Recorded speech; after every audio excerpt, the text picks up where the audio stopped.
Alihi ve sahbihi ecmaîn. Allah'ın selamı, rahmeti, bereketi üzerinize olsun. Değerli, kıymetli katılımcılar, değerli il yönetimimiz, ilçe başkanlarımız, ilçe yönetimi, beyefendiler, hanımefendiler, hepiniz il başkanlığımızın organize ettiği etkinliğe hoş geldiniz, şeref verdiniz. Değerli arkadaşlar, müsaadeniz olursa programın akışını ben sizinle paylaşmak istiyorum. Programımızın akışı şu şekilde olacak. Programımız her zamanki gibi kelamların en güzeli olan Allah'ın kelamıyla, Kur'an-ı Kerim'le başlayacak. Kur'an-ı Kerim'i Ahmet Yasir Aslan kardeşimiz okuyacak inşallah. Daha sonra İl Başkan Yardımcımız Mehmet Tayyip Duran Başkanımız günün önlem ve anlamına binaen bir konuşma gerçekleştirecek inşallah. Daha sonra arkadaşlar öğle namazına kadar bir serbest zaman dilimi olacak. İsteyen hani muhabbet, sohbet edebilir, dostlarıyla vakit geçirebilir. Dileyen de birbirinden çeşitli oyunlar ve etkinlikler olacak inşallah. Ben bir sunumdan sonra şey yapacağım. İşte oyunlarda hangi grup kiminle iletişime geçecek onlara tek tek bilgilerini sizinle paylaşacağım inşallah. Öğle namazına kadar dedik ya arkadaşlar. Öğle namazına kadar dediğimiz gibi bu şekilde vakit geçirilecek. Daha sonra öğle namazını kılacağız. Akabinde yemeğimizi yiyeceğiz inşallah.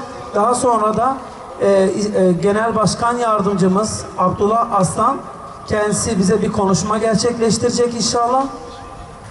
İnne lilmuttaqîne mefâzen hadâiqa ve a'nâbâ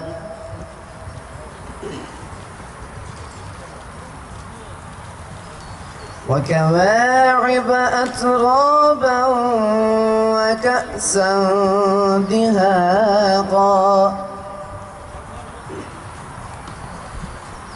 لا يسمعون فيها لغوا ولا كذابا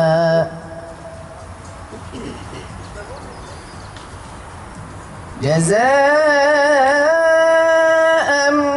من ربك عطاء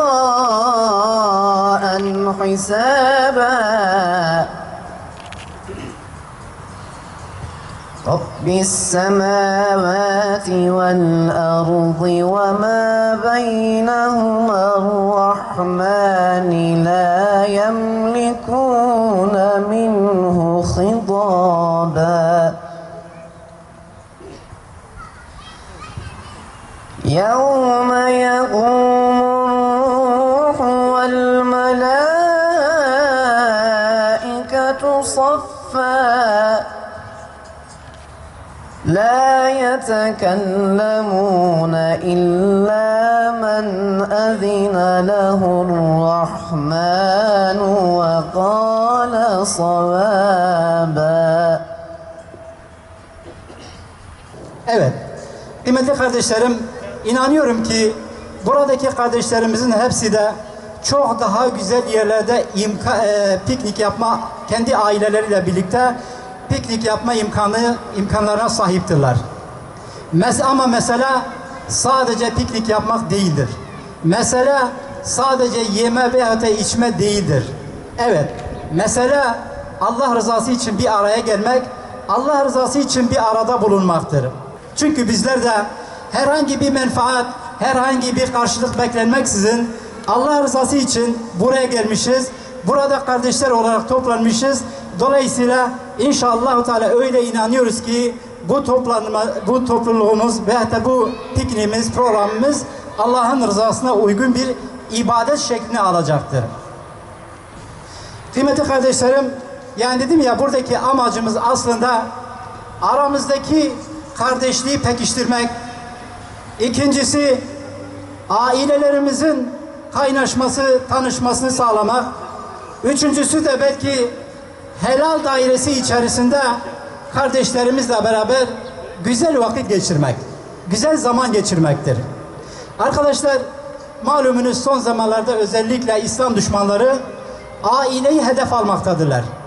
Aileyi yıkmak için her türlü programları, ifsatları yapmaya çalışıyorlar.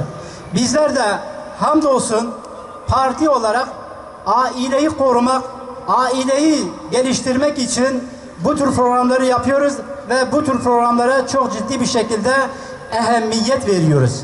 Çünkü şuna inanıyoruz. Ailenin çökmesi toplumun çökmesi demektir. Onun için biz diyoruz ki son kale olan aileyi sağlam tutmaya çalışalım. Birbirlerimizle olan irtibatlarımızı inşallah Teala daha güzel temeller üzerinde sağlamlaştırmaya çalışalım. Bismillahirrahmanirrahim. Elhamdülillahi Rabbil alemin. Ve salatu ve selamu ala hayri halkihi Muhammedin ve ala alihi ve sahbihi ecma'in. Allahu Teala bu toplantımızı hayırlara vesile eylesin. Allah mübarek eylesin inşallah. Başta bu organizasyonda emeği geçen bütün kardeşlerime, arkadaşlarıma, başkanlarıma çok çok teşekkür ediyorum. İzmir İl Başkanlığımız güzel bir program organize etmiş. Allah razı olsun. Biz de burada inşallah Teala zaten etrafta da asılan pankartlardan anlaşıldığı gibi aileden söz edeceğiz. Son kale aile diye arkadaşlar etrafa da yazılar yazmışlar. Gerçekten de son kale aile. Peygamber Efendimiz aleyhissalatu vesselam bir gün Medine'ye gelirken, Medine'ye girmeden önce Medine'ye nazar eğiliyor ve diyor ki yağmur damlalarının her eve girdiği gibi fitne her eve girmiştir diye buyuruyor. Dikkat edin, fitne Medine'ye girmiş demiyor, her eve girmiş diyor. Ve aslında burada da fitnenin her eve, her aileye girdiği takdirdeki tahribat gücüne aslında dikkat çekiyor Peygamber Efendimiz Aleyhisselatü Vesselam. Biz parti olarak her platformda, her yerde ve gittiğimiz her memlekette, her ilimizde aileye, aile yapısına çok dikkat çekiyoruz, üzerinde duruyoruz. Aileyle ilgili hassasiyetlerimizi ifade ediyoruz. Çünkü toplumun ayakta kalabilmesi için sağlam bir aileye ihtiyaç vardır. Aile sağlam olduğu zaman toplum sağlam olacak. Aile huzur bulduğu zaman toplum huzur bulacak ve ayakta kalabilecek. Eğer aile sağlam değilse, ailede fitne fesat varsa veya aileyle ilgili müşkilatlarımız, sorunlarımız varsa toplum olarak bizim iki yakamız bir araya gelmez. Ve bunun ağır sonuçlarıyla aslında bugün biz toplum olarak karşı karşıyayız. Ailenin o darmadağınıklığından, ailenin düşmüş olduğu bu durumdan o neticeleri maalesef görmekteyiz. Ailenin sağlam temeller üzerine oturabilmesi için veya bizim bu işi rayına koyabilmemiz için, yoluna koyabilmemiz için de bizim aslında 3 şeye ihtiyacımız var. Değerli kardeşlerim, dava arkadaşlarım, değerli hocalarım, arkadaşlarım. Bir, bizim bugünkü mevcut olan aileyi bir kere korumamız lazım. Şöyle veya böyle şu an var olan aileyi bizim korumamız gerekiyor. Bu bir. İkincisi, yeni aileler oluşturmak için de ciddiyetle ve önemle evliliği teşvik etmemiz lazım. Yani evlilik de bu aileyi korumanın bir parçasıdır, muhafaza etmenin bir parçasıdır. Devam ettirmenin aslında bir parçasıdır. Dolayısıyla yeni evliliklerle yeni ve sağlam aileler bizim kurmamız gerekiyor. Bu ikincisi. Üçüncüsü de bu ailelerin çocuk sahibi, nesil sahibi olması gerekiyor. Bu üçü olmadığı takdirde biz bu sürekliliği peyda edemeyiz, sağlayamayız ve dolayısıyla biz aileyi, yuvayı, son kaleyi korumuş olamayız. Dolayısıyla bizim öncelikle var olan aileyi bizim korumamız lazım. Nasıl koruyacağız arkadaşlar? Allahu Teala'nın da aslında aileye koyduğu, aile için uygun gördüğü o sevgi, merhamet ve şefkat hasletlerini besleyerek, bunları muhafaza ederek aileyi koruyabiliriz. Şimdi eskilerde değerli hocalarım burada yaşadı, benden büyük olan abilerimiz var. Bir köyde veyahut da bir şehirde yani bir boşanma yaşandığı zaman herkes o günü tarih bilirdi. Falan keslerin boşandığı o tarih falan var diye, o karların yağdığı filan kes o zaman boşanmışlardı. Bir tane aile öyle boşanmıştı diye bahsedilirdi. Şimdi artık 2 yıl, 3 yıl falan beraber kalıyorlar. 3 yıl sonra, 4 yıl sonra hala beraberler mi? Bunlar boşanmamışlar değil mi diye şey yapıyoruz değil mi? Yani her evlilikten sonra bir boşanma beklentisi var sanki. Ne kadar kötü bir şey. Ki istatistikler de bu halin böyle olduğunu maalesef ispat ediyor. Yani bakın 2024'te 570 bin evlilik olmuş. 2025'te bu 550 bine inmiş. 52 bine falan ne inmiş. Ama boşanmalara bakıyorsun. Boşanmalar 2024'te azken işte 190 bin küsürken bakıyorsun ki 189 bin falan küsürken 2025'te boşanmalar 197 bine çıkmış ve bundan 200 bine yakın çocuk etkilenmiş, olumsuz etkilenmiş.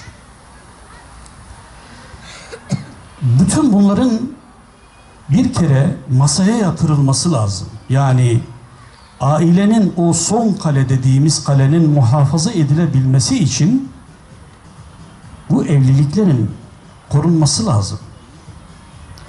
Dört dörtlük evlilikler olamaz. Yani her şeyiyle dört dörtlük, hiç sorun sıkıntı çıkmayacak diye bir evlilik olmaz ki zaten. Beşeriz, beşer şaşar. Nasıl ki diğer işlerimizde hatalarımız, diğer sosyal ilişkilerimizde yanlışlarımız varsa evlilikte de öyle olacak. Yani sıkıntılar olacak, kederler olacak, karşılıklı kızmalar olacak. En güvensiz yer kadın için eviymiş. Ve ısrarla bu kadını İslam'ın ayağının altına cenneti serdiği bu kadını ısrarla onun o sultaniyet mertebesinden indirip sokağa ve başka yerlere çekmeye çalıştılar. Evlilik olmayınca evlilik yaşı da almış başını gidiyor. 2024 mü 25 verilerine göre erkeklerde evlilik yaşı ortalama 28,5, kadınlarda 26. Şu an herhalde 30 civarıdır, yani 29-30'a dayanmış. Bismillahirrahmanirrahim. Bugün benim için gerçekten farklı ve güzel bir gün oldu. İstanbul İl Teşkilatımızın düzenlemiş olduğu bu organizasyon gerçekten bütün kardeşlerimizi, teşkilat üyelerimizi arkadaşlar, voleybolda final maçı olacak. Anlamda da çok iyi oldu, çok Çekişmeli faydalı bir oldu. maç olacağı benziyor. Etkinliğin bir teması da vardı. O da çok güzeldi. Son Kale Aile diye. Taraftarları, Zaten seyircileri buraya aileyle davet ilgili de ediyoruz. burada sunumlarımız da oldu. Bu Gayet, keyifli bir maç. iyi oldu diye Kaçırmayın düşünüyorum. derim. İnşallah faydalı olmuştur. Burada gençler, yaşlılar, çocuklar, kadınlar, herkes bir şekilde bir etkinlik, bir program muhacehesinde elhamdülillah programlar, etkinlikler uyguladılar. Faydalı oldu. Bu açık havada İzmir'imizde Şu an vakitler birbirlerine gözdağı güzel bir veriyor. gün geçirildi diye düşünüyorum. Buraya katılan bütün kardeşlerime ayrıca teşekkür ediyorum. Onları tebrik ediyorum. İl teşkilatımıza bu organizasyondan dolayı teşekkür ve takdirlerimi sunuyorum. Sizden de Allah razı olsun. Takip ettiniz. Buradaki güzellikleri aldınız, resmettiniz. Sizler de bugün bu etkinliğe farklı bir anlam ve renk kattınız. Allah sizden de razı olsun. Çok çok teşekkür ediyorum. Memnuniyetle. Allah'a ısmarladık. Helal lan sana. Hocam bir kere benimle vurabilir miyim? Sen vuruldun artık, yapacağım. Bıraksana şunu. Muhammed bırakacak. Yapma sen. Fotoğraf çek. Gel bakayım. Gel bakayım, gelin buraya. Evet, fotoğraf makinesi.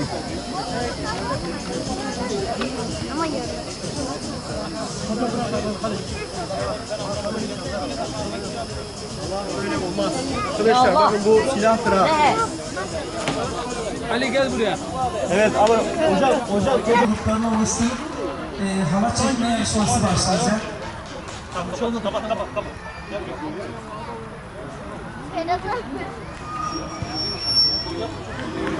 Bundan sonra da bize yapıyor.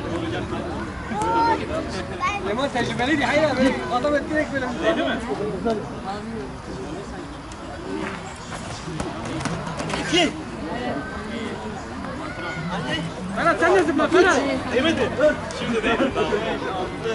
Tamam hadi bir daha. Evet, ben her ne zaman dava, davet ve gönül insanlarıyla beraber olduğum sürece bir araya geldiğim zaman beni ta her zaman ifade ettiğim gibi Mekke-i Mükerreme'den Medine-i Münevvere'ye Ashab-ı Kiram'ın o kutlu kardeşliğinde ensar ve muhacir ilişkisine götürüyor. Bu hür davanın gönül erleriyle beraber bir araya geldiğimde de adeta iliklerime kadar o kutlu nebinin yüreklere, gönüllere meveddeyi, rahmeti, sevgiyi ektiği gibi bu kardeşlerimde de kardeşliği, dostluğu, beraberliği, bedelsiz sevgiyi, muhabbeti gördüm ve bir akademisyen olarak özellikle de bugünkü piknikte bu kardeşlerimin yürekten, candan insana yaklaşmaları, dertleriyle dertlendiklerini gördüm piknikte olsalar da ve sevgilerini, muhabbetlerini paylaştıklarını gördük. Adeta ta yıllardır sanki bu kardeşlerimizle beraber bir ve beraber olarak bir araya geldik ve beni mana aleminde de çok etkiledi. Hatta bugün öğleden sonra benim resmi görevim olmasına rağmen buradaki o samimi atmosferi, kardeşliği gördüğüm için de bırakıp gidemedim. Yüreğim buna müsaade etmedi. Çok mutlu oldum. Gerçekten hür davanın gönül erleri özellikle hem Türkiye'mizin hem bütün ümmet coğrafyasının beklediği insanlar şeref madalyalarıdır. Neden? Çünkü değişmeden değiştirebilmeyi, sevgiyi, muhabbeti, kardeşliği yaymak, perçinleştirmek, bölüşmek ve bir de yaşarken yaşadığını da yaşatmaya çalışan çok güzel yumuşak üslupla "Üd'u ila sebil rabbike bil hikme vel mev'izetil hasene" yani hikmetle, ilimle, irfanla, sevgiyle kollarını herkese açıyorlar ve herkese yetecek bir sevgileri var. Bugün ben bu sevgiyi burada bir kez daha iliklerime kadar hissettim. Kardeşlerimizin bu güzel organizasyonlarından dolayı da şükran ve minnet duygularımı arz ediyorum. Yarış tekrar başlayacak ve düdük çaldı. Heyecanlı bir bekleyiş var. Startı bekliyorlar. Hakemi düdüğü çaldı ve düdük çaldı. Ne bu sefer daha yakın. Hadi hocam. Yarışma başladı. Bilmiyor herhalde. Geri gideceksin geri. Hayrettin Gümüş Ha böyledir o.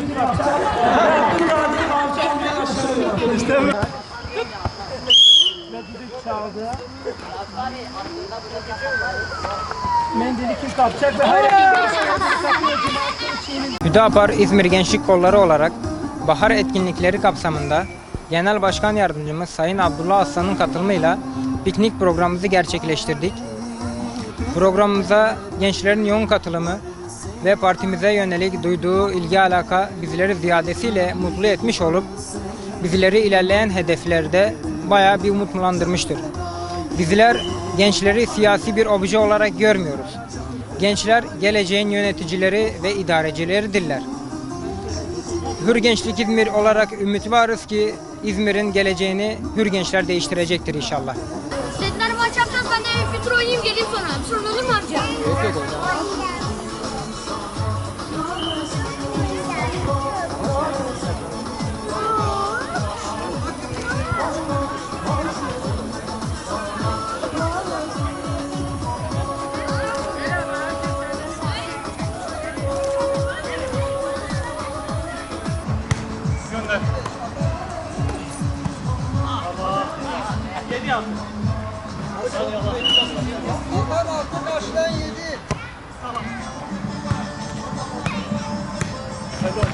Gönder.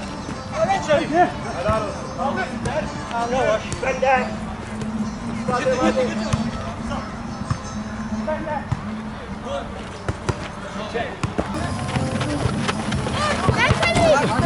Abi çıktı. Ya bu da abi kaybeden çok güzel. Ya abi ver. Var. Ali abi. Hadi. Zıpkıt kaydını.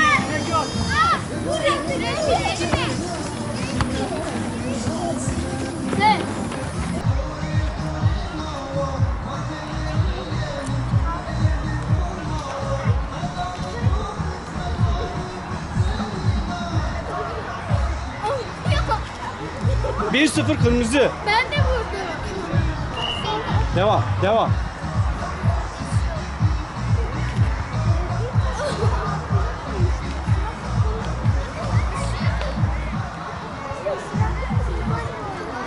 Bir.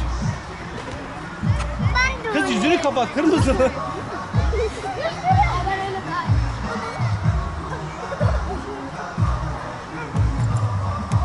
Vay. Görüyor musun? 2-1. Mavi önde. 3-1 mavi önde.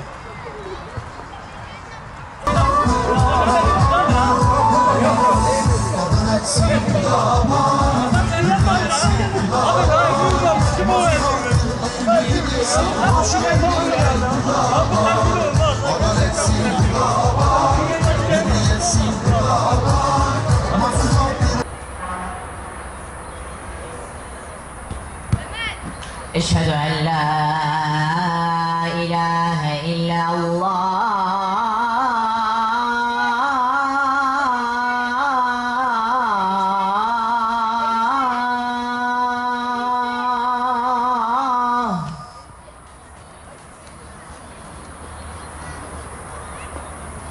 Eşhedü en la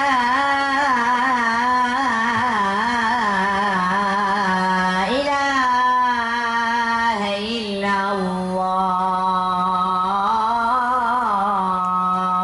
illallah.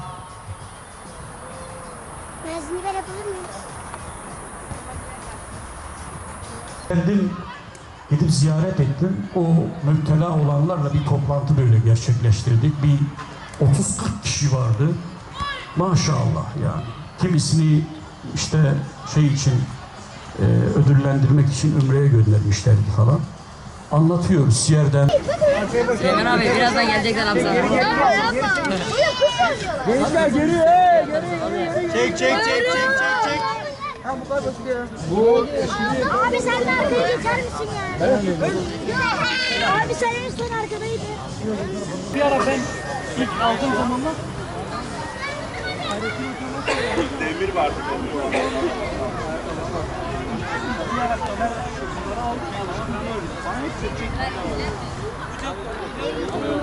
Kıran yarışma başladı. Evet, Bornova şu an önde gidiyor. Bornova. Bornova. Şu an ilk yarışmada ipe dokundu. Bornova evet. Buca maalesef Buca kaybediyor. Devam et. Buca. Abi çekil. Gruplar oluşturulabilir ya da karma bir grup da olabilir. Evet şu anda tekrardan bir hava çekme yarışması başladı. Şu anda yarışlar. Evet şu anda bir yarışlar. Yarışmacılar tepkilerle İmam güzel hava çekiyorlar. Gruplar hazırlıklarını tamamladı. Hava çekme yarışması için bir tarafta aslanlar, diğer tarafta da yürüyüşler. Birazdan yarış başlayacak. Bak ya Allah bismillah. Evet. Yarış düdükle başlayacak. Hazırlıklar tamamlanıyor. Geleceğin özellikleri hava çekiyor.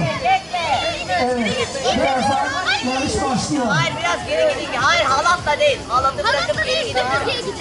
Yarışma düdükle başlayacak.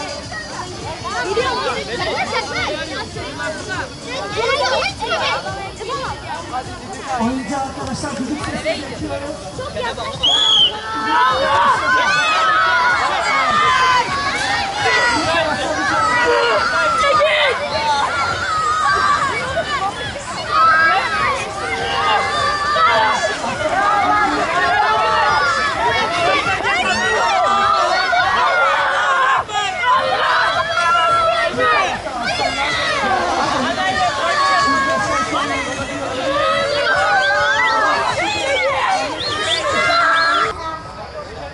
Maşallah en küçük yarışmacımız.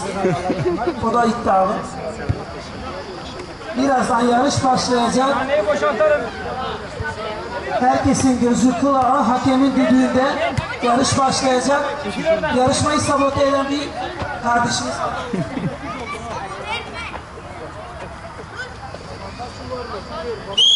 Evet ve düdük çal.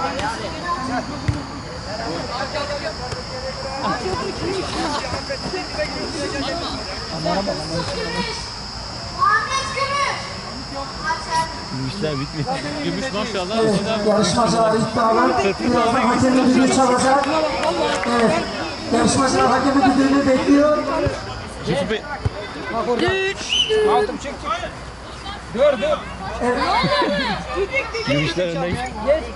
Başka birisi düdük çaldı. Evet, ve düdük çalıyor. Havaya bekliyor.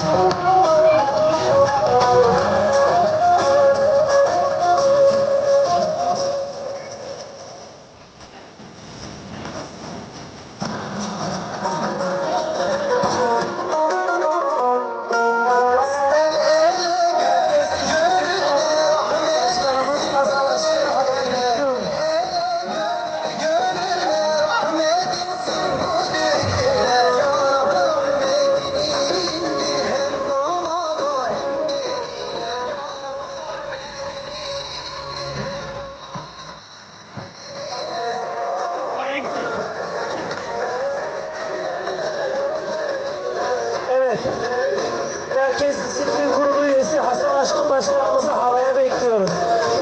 Ercan Durmuş, Ulu Muamele Ege Boyoz, havaya bekleniyorsunuz.